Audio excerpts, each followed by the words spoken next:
Our final student reader of the evening is Sharif Shakshir.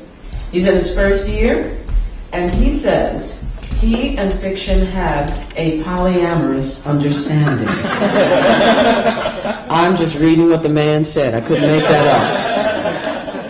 up. No matter what Sharif says, and still he follows his cartoon heroes. Because every grad student is Wile E. Coyote. Because we've all had Donald Duck days. Because secretly, we all want to go sledding with Calvin and Hobbes. I know I do.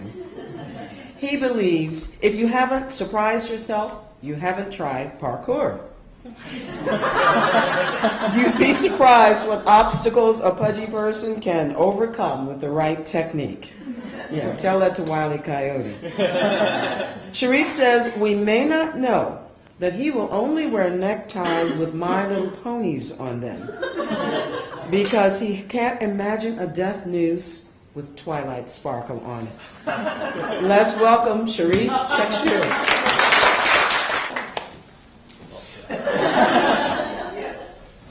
So I should probably bring out what I'm going to read, shouldn't I? So they say you should walk before you run and learn the rules before you break them. One of the cardinal rules for humor are essentially the rule of threes, and then probably the next biggest rule is you land on the funny. I'm breaking the second one. So now that you know that I knew it, now you can know that I broke it, not because I suck, but because I actually have like a thing. Okay. All right, this is a humor list. Uncovering a unicorn mare's nightmare. Signs your son is only attracted to the opposite sex. 1. He is difficult to wean. 2. His favorite color is white instead of rainbow. His favorite toy is My Little Pony instead of super horny, spandex-wearing unicorn action figure with the six-pack of justice. He develops an irrational fear of being gored.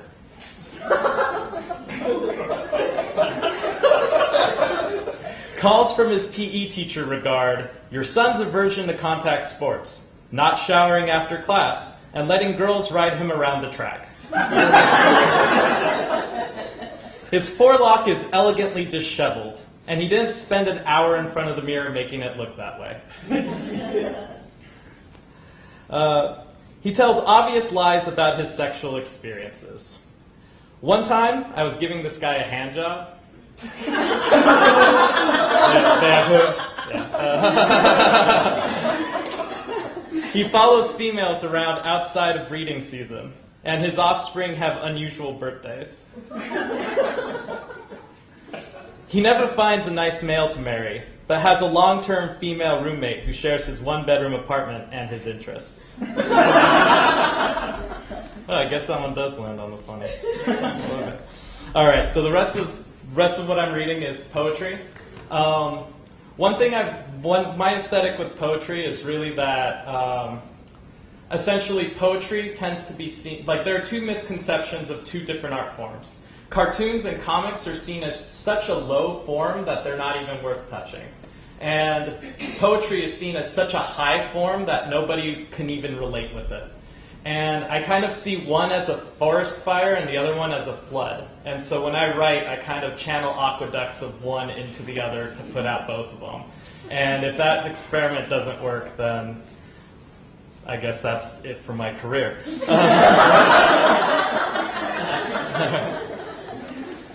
This one's called The Art of Being Expendable, an instruction guide. First, you need to be seen as less than human. For some of us, this comes naturally.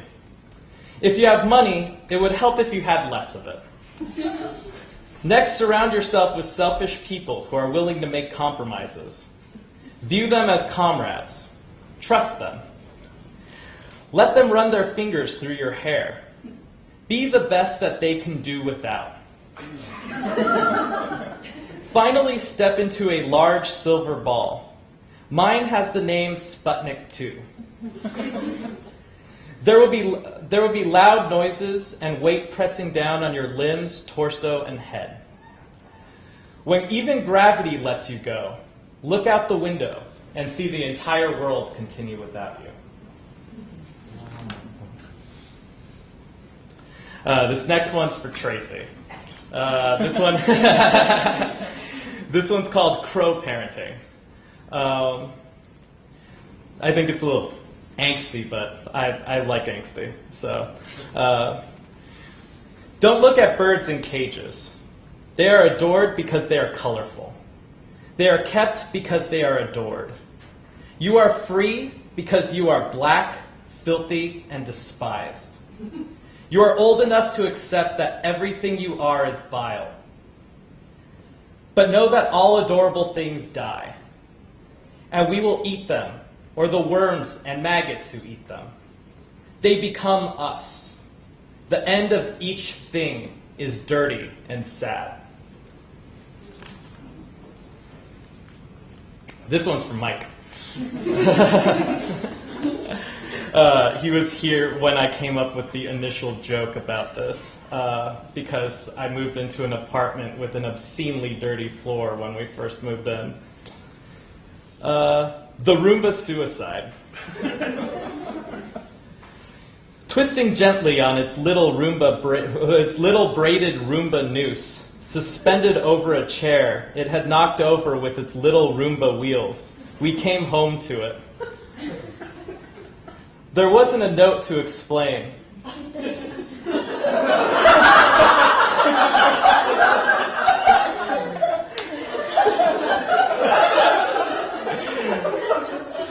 So I searched for a reason out loud. Maybe we shouldn't have fed it from the table. And it wouldn't have killed us to sweep from time to time. Or remember its birthday. Not unfamiliar with death like this, Ellen touched it.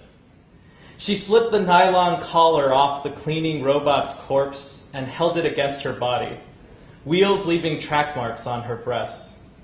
He couldn't take it anymore, she said, banging his head against the wall, trying to find a new direction.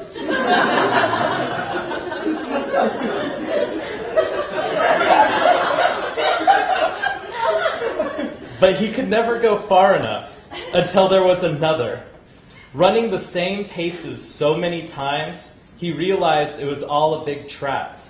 So he escaped, leaving me to clean up everything again.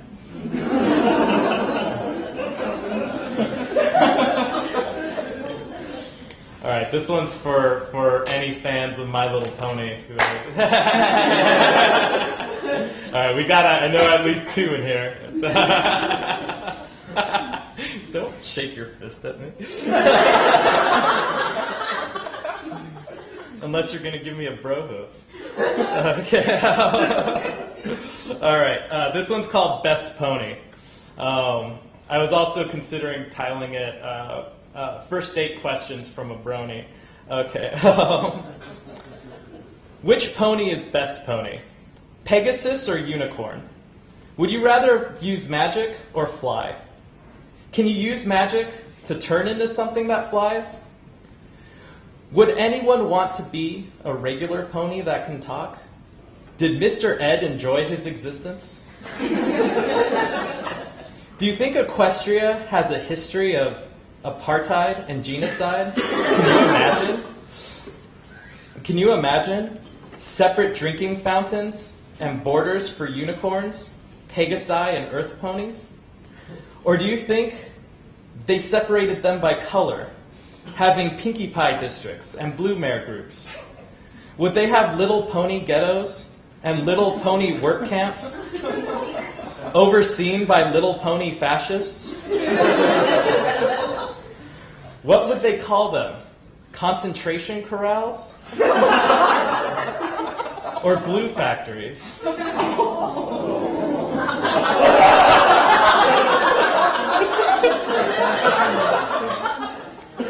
might not like the next part. Palestine or Israel? Are you hopeful about the Arab Spring?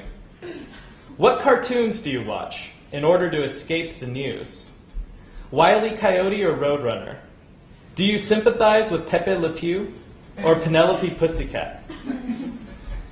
When you fight with loved ones, are you Bugs or Daffy? Do their words send your beak in orbit around your head? Does this mean war? Do you cry out for help or pull signs from behind your back? How far can you walk off a cliff without looking down? Climb out of Hades without looking back? If I were to draw a tunnel on a boulder, would you be able to follow me through? Do you think the scope of My Little Pony is a post-apocalyptic future after the nuclear holocaust where ponies mutate and evolve wings and magic? Do you believe in evolution? Do you believe in God? Do you believe in love? Do you believe in God's love? Do you believe God is love? Do you believe Jesus is Lord, Son of God, 1/3 of God? Do you believe that there is one God? Do you question whether Muhammad is his messenger? Do you believe in the elements of harmony? Is the world doomed? Can the world be saved? Will you help? What do you think Twilight Sparkle will do when she graduates? Do you think she will work a retail or an office job? Do you think she worries about student debts? Does Princess Celestia subsidize the loans of her students? What are you going to do when you graduate? What do you want to be? Accepted? Or where do you want to be? Accepted? Who are your wonderbolts? What is your fashion? What would Discord have to tell you to turn you against all of your friends? Do you hate your friends? Do you freak out if they don't come to your party? If they don't come to your pet's party? If they don't come to your pet's party's after party? As an artist, do you empathize with Princess Luna's crafted nights being ignored? How does it weigh on your mind? Does it give you insomnia? As an artist, do you work until exhaustion like Applejack? As an artist, do you beg for criticism like Rarity? Does everything have to be just right? As an artist, do you mock the fourth wall like Pinkie Pie? As an artist, do you dash to the spotlight or shy away? If you were Twilight Sparkle as an artist, would you study your craft or your market more? When saving the world with your friends, what could Nightmare Moon turn into that would send you the other way? What are you afraid of? What ghosts can't you giggle away? Do you have dreams where they circle you? Do you imagine someone saving you? What do they look like? Would you be disappointed if they looked something like me?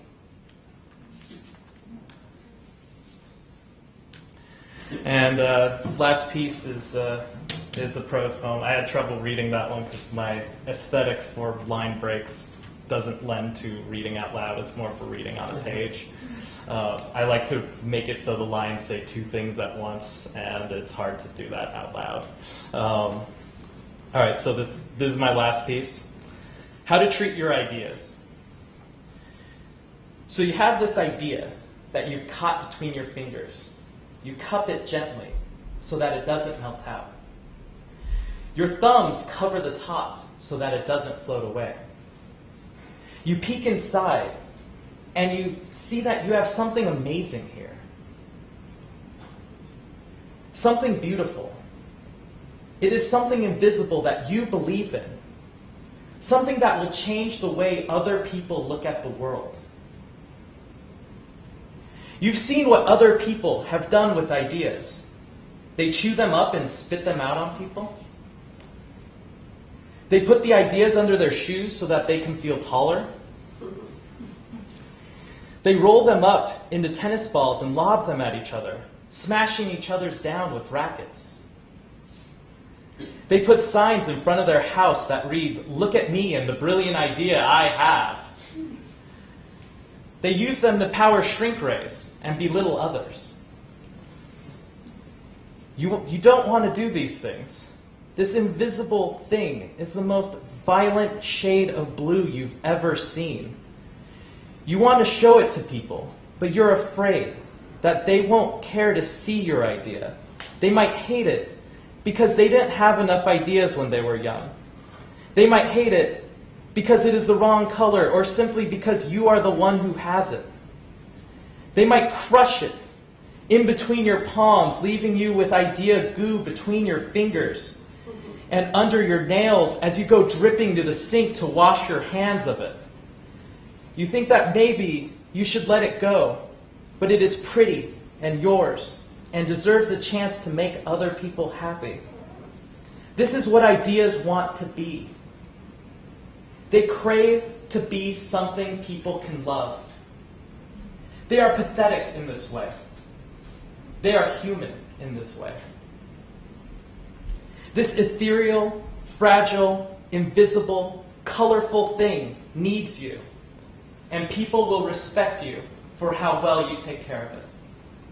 Thank you.